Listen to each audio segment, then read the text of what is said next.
Umaga po sa ating lahat mga ka-farmers. So ngayon, ito po ating mga harvest, no. Meron tayong Mayumi F1. Ito po ang napipitas natin kasi meron tayong kunting tanim din na itig lang kapuno.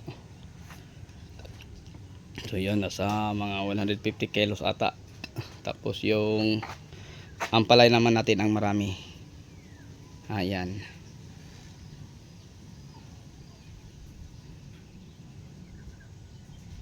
So yan po ang may share at may update ko sa inyo, yung pang sibing harvest na.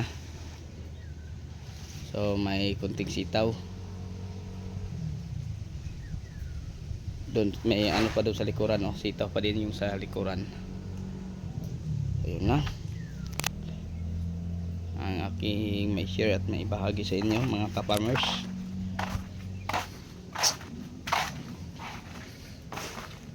So yung karaan, may harvest tayo dito na nasa 1,000 kilos. Ito siguro mga 1 tray. So marami-rami to compare sa nakaraan ang ating harvest. Tapos ito ang ating upo.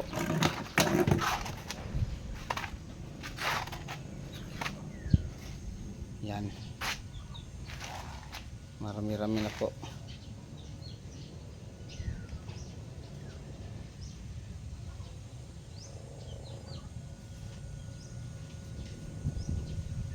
Tapos yung sitaw natin mga ka-farmers at viewers,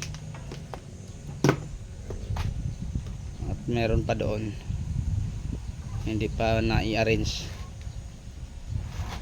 So yung harvest natin, sitaw, talong, upo at ampalaya. Yun lang, hanggang sa uli. Ako na po yung magpapaalam. Thank you.